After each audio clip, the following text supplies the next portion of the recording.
मैं रामपाल मीणा से आचार्य इतिहास LBS गवर्नमेंट कॉलेज कोटपुतली। कक्षा BA पार्ट थर्ड इतिहास पेपर सेकंड।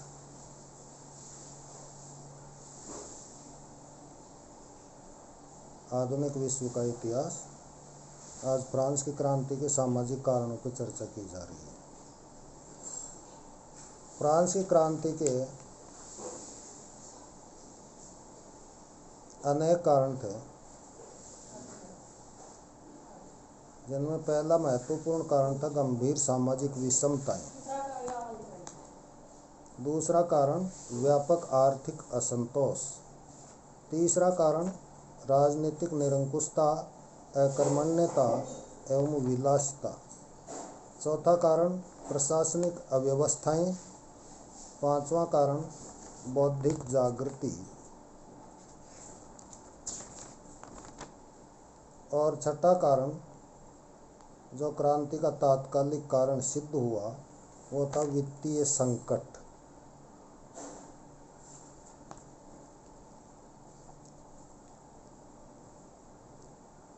फ्रांस की क्रांति का पहला कारण गंभीर सामाजिक विषमताएं थी।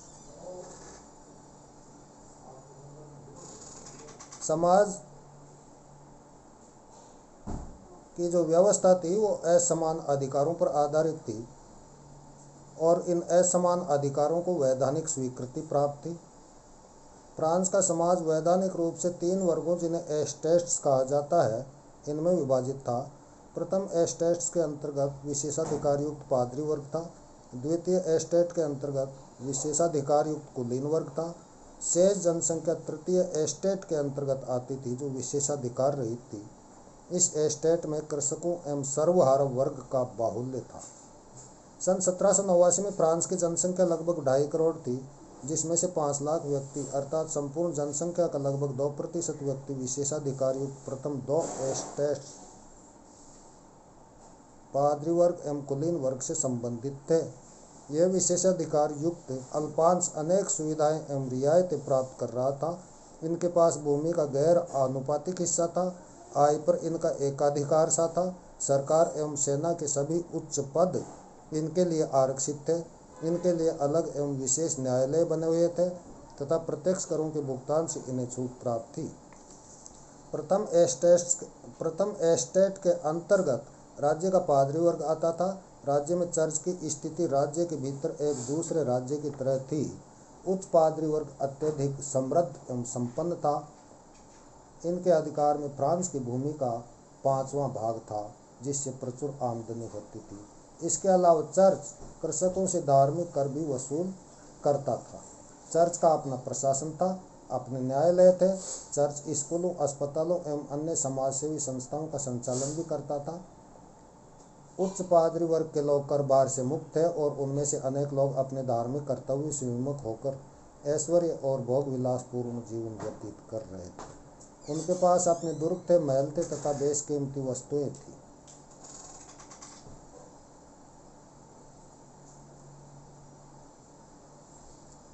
अनेक बिशप वारसाई के महल में ही रहते थे और वहाँ के विलासतापूर्ण जीवन का आनंद ले रहे थे। दूसरे और निचले दर्जे के पादरी यद्यपि निष्ठापूर्वक धार्मिक कार्यों में लगे हुए थे, लेकिन उनकी हालत ठीक नहीं थी। उन्हें अनेक सुविधाओं एवं रियायतों से वंचित रखा जाता था। शायद यही कारण था कि फ्रांस में क्रांति की शुरुआत होने के बाद निचले दर्जे के पादरियों ने तृतीय एस्टेट अर्थात जन सामान्य का साथ दिया।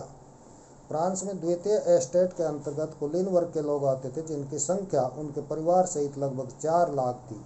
सामाजिक दृष्टि से एक विशिष्ट वर्ग के रूप में कुलीन तंत्र को विशेष अधिकार, रियायतें एवं सुविधाएं प्राप्त थी, जैसे कि राज्य के प्रत्यक्ष करों से मुक्ति, विशेष न्यायालयों में अभियोग की सुविधा, शिकार करने का अधिकार तथा राज्य के नागरिक एवं सैनिक प्रशासन के सभी उच्च पदों पर अधिकार। पादरी तंत्र की भांति कुलीन तंत्र के अंतर्गत भी अनेक आंतरिक वर्ग थे, जिनकी भौतिक स्थितियों में अंतर था, यद्यपि उनके विशेषाधिकार समान थे। कुलीन वर्ग के अंतर्गत मुख्यतया 2 प्रकार के कुलीन थे। नंबर 1 शस्त्र आधारित कुलीन तथा नंबर 2 वस्त्र आधारित कुलीन। शस्त्र आधारित कुलीन वर्ग में पुराने सामंत थे, जिनके पास बड़ी जमीन जायदादें तथा सैनिक शक्ति थी। इनमें कुछ वर्साई के राज दरबार में रहते थे तथा उनके प्रतिनिधि उनके प्रांतों में शासन चलाते थे। अन्य स्वयं प्रांतों में प्रत्यक्ष प्रशासन का कार्यभार देखते थे। राज दरबार में रहने वाले सामंतों की शान शौकत बड़ी जबरदस्त थी। उच्चतम पदों पर उनका अधिकार था। राजा से उन्हें विपुल दान, उपहार एवं पेंशनें प्राप्त होती थी। उनकी विलासिता और ऐशो आराम कुलीन वर्ग के अन्य लोगों के लिए ईर्ष्या का कारण था। ऐसे सामंतों की संख्या अधिक नहीं थी, वे लगभग 1000 के आसपास रहे होंगे। उनके पास कई गुना अधिक सामंत प्रांतों में ही रहते थे। उनसे संख्या में कई गुना अधिक सामंत प्रांतों में ही रहते थे और प्रत्येक शासन कार्य संभालते थे।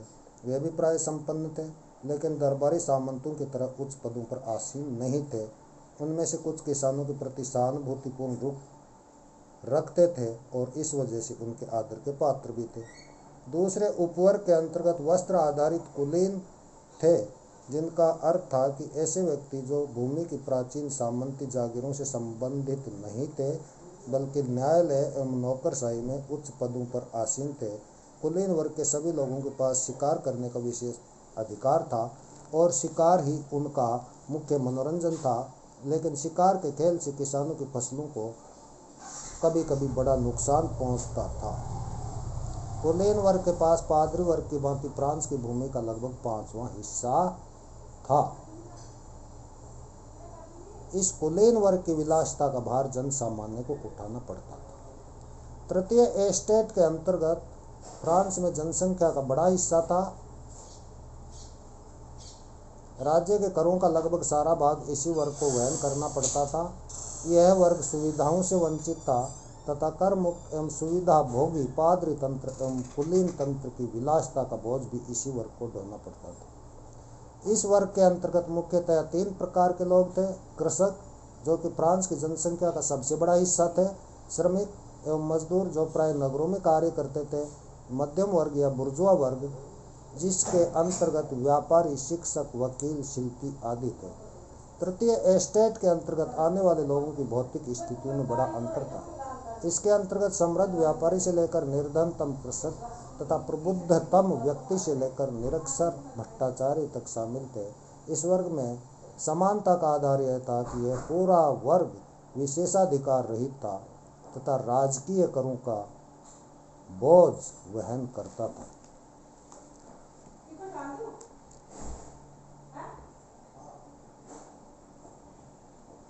फ्रांस एक कृषि प्रधान देश था और इसकी 80% जनता कृषक थी। देश के विभिन्न क्षेत्रों के कृषकों की स्थिति में अंतर था। उत्तरी फ्रांस के किसान समृद्ध थे, लेकिन दक्षिण के कुछ क्षेत्रों में भीषण निर्धनता, अपर्याप्त भोजन तथा दुखद जीवन स्तर के चिन्ह देखने को मिलते हैं। जो भी हो, कुल मिलाकर फ्रांस के कृषकों की स्थिति यूरोप के बहुत से अन्य देशों के कृषकों की स्थिति से काफ़ी बेहतर थी। यूरोप के बहुत से देशों में कृषक अभी भी दास थे। फ्रांस में अधिकांश कृषक स्वतंत्र थे, लेकिन फ्रांसीसी कृषकों पर कर का बोझ अत्यधिक था और समाज को चलाने का दायित्व उन पर कोलों के बैल की तरह पड़ता था। सामंतों को दिए जाने वाले कर, नमक तथा उत्पाद कर, इन सब राजा तथा चर्च को दिए जाने वाले कर, इन सब को मिलाकर किसान को अपनी आय का 80% कर के रूप में देना पड़ता था। शेष बचे हुए 20% से उसे अपने तथा अपने परिवार का भरण पोषण करना पड़ता था। नगर में काम करने वाले मजदूरों और श्रमिकों की हालत भी ठीक नहीं थी। कम मजदूरी, भीड़ भाड़ युक्त क्षेत्रों का रहन सहन, पूर्ण आहार की कमी, कुल मिलाकर नगरीय सर्वहारा वर्ग का जीवन कष्टमय एवं संकटापन्न था। 1788-89 के दौरान कृषक एवं श्रमिक दोनों वर्गों के लोग प्राकृतिक आपदाओं के शिकार बने। 1788 में फसल का अभाव तथा 1788-89 के अभूतपूर्व ठंड ने ग्रामीण तथा नगरीय दोनों क्षेत्रों में बहुत नुकसान पहुंचाया। तृतीय एस्टेट का सबसे प्रबुद्ध एवं सर्वाधिक असंतुष्ट वर्ग था मध्यम वर्ग या बुर्जुआ वर्ग, जो कुल जनसंख्या का लगभग 10% था।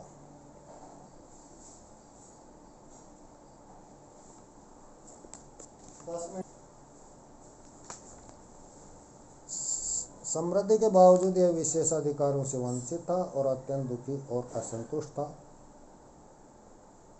इस प्रकार फ्रांस के समाज की पुरातन व्यवस्था में विभिन्न वर्गों के मध्य गंभीर असमानताएं थी। ओके।